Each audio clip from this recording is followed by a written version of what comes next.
Hey guys, welcome back to another video, and in this video I let a wheel decide what I draw. So the first thing the wheel landed on was a mouse. I will link the website below that the wheel came from so that if y'all want to use it as well you can, but here is me sketching out the general shape of the mouse.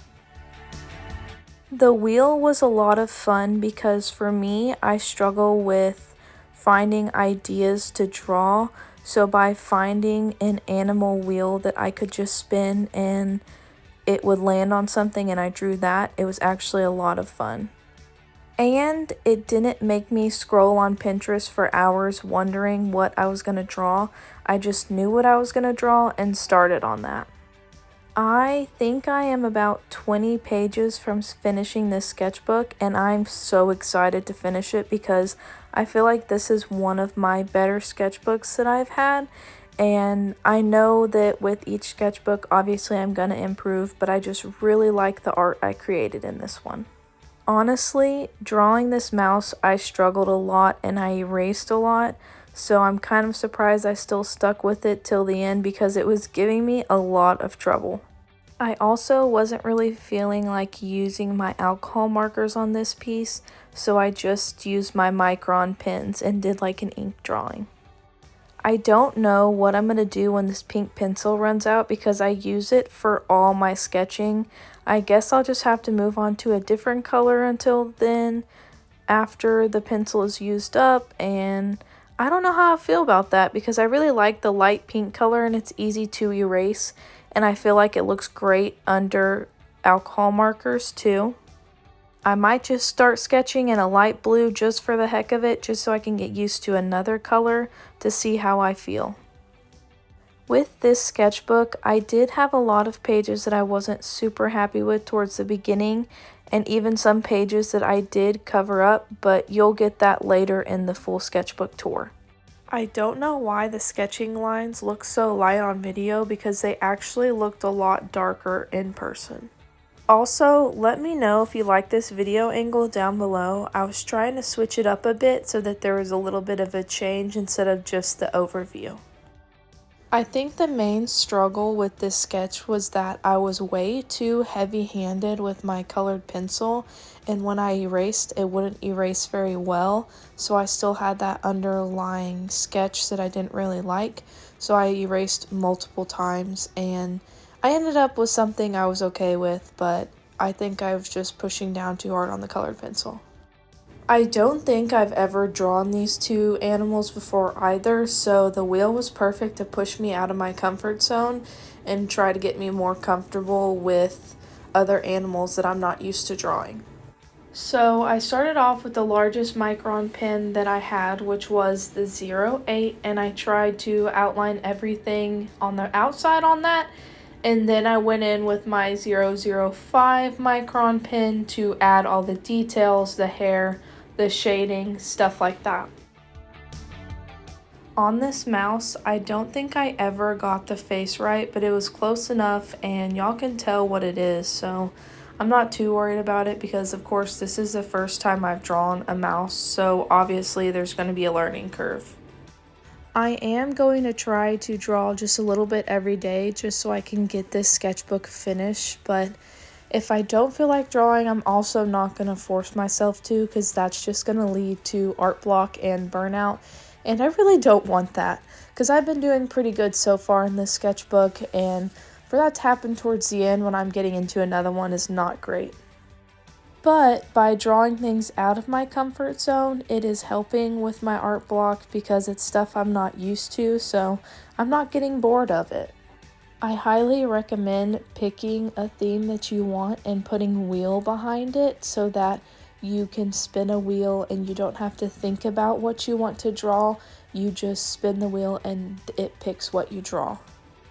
Maybe in another video I will choose a different wheel, but that won't be for a while because I already put this video out, so I'll let y'all know later when I do, and I'll always link the wheel below so y'all can use it too. I think the line thickness with the different micron pens is huge about when the piece starts coming together because Without the smaller micron pen, I don't think it would have looked as good because everything would have looked too samey.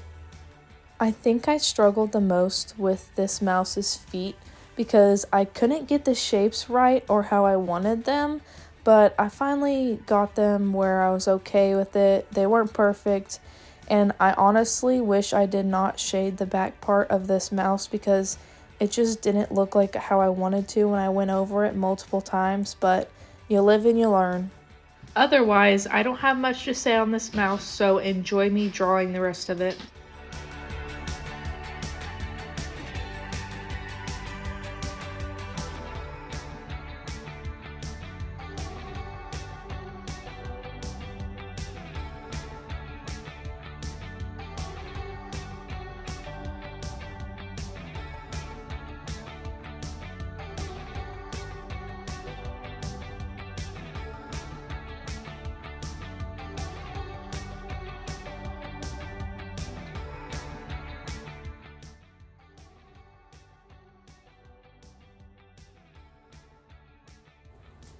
Here's my next wheel spin. I ended up getting a squid, and this one was my favorite out of the two.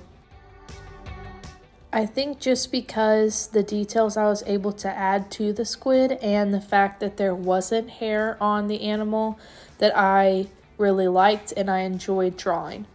I always find hair difficult to draw, so anytime I don't have to draw hair, it's a good day. I think the shapes of the squid are really interesting as well, and I had a lot of fun drawing the tentacles.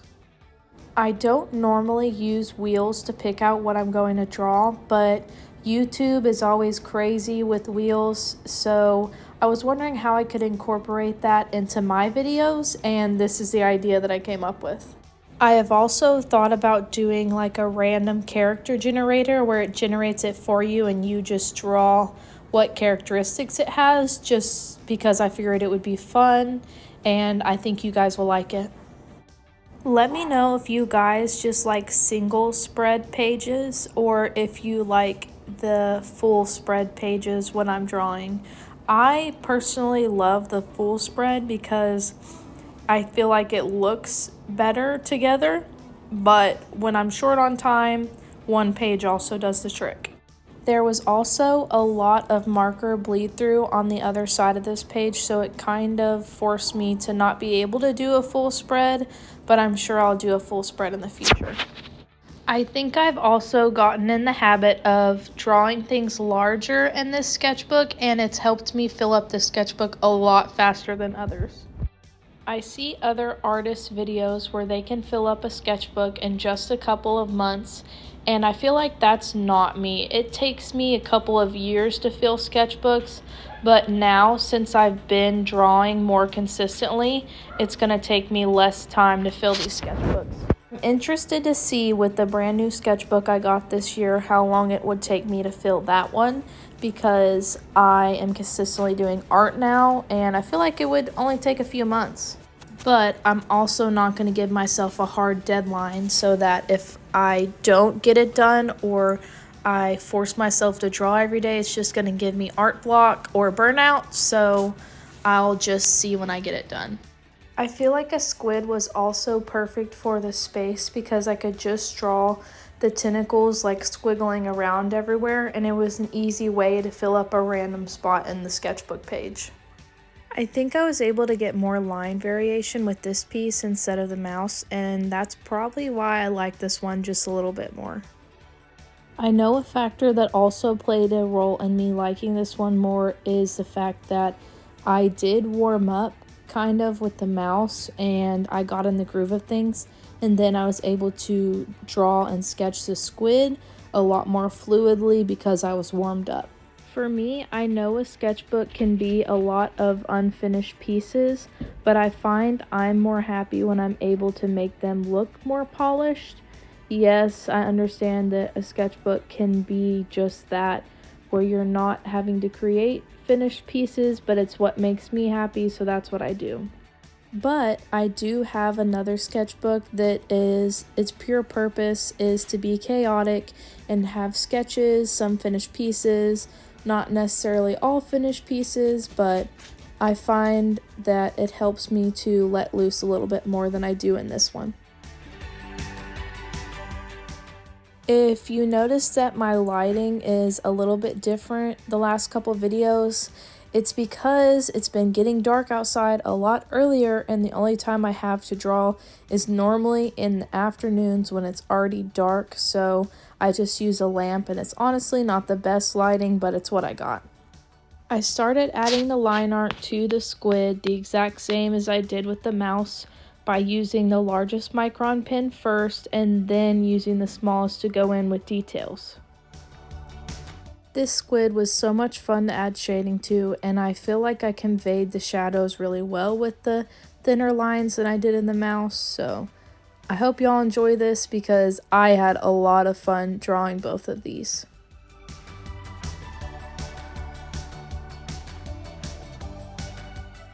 The suction cups on the tentacles were probably by far my favorite part to draw because I just made like little blocky looking lines and it just looks so adorable. But anyways, again, I'm just going to let y'all watch me draw, and if you do end up drawing the same thing as me, make sure to send me a picture of it because I love seeing y'all's artwork when you follow along with my videos.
I added those last tentacles kind of as an afterthought because I saw a picture that they look so cute on, and I love them more than the regular ones. They just look really cool and I feel like they brought the squid together.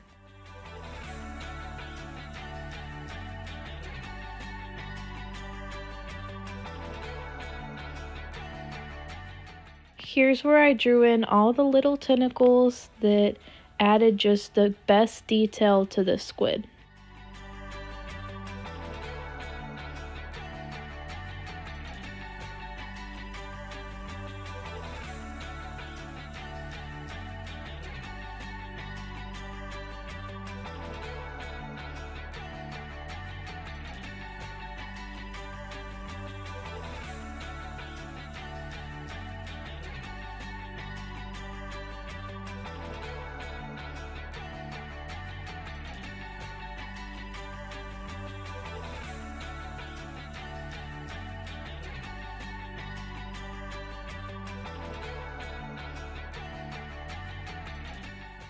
I did fill in the back tentacle black because it was in the background, so I wanted to add some contrast.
Here's the finishing touches on the squid, and if you like this video, don't forget to like and subscribe. See you in the next one.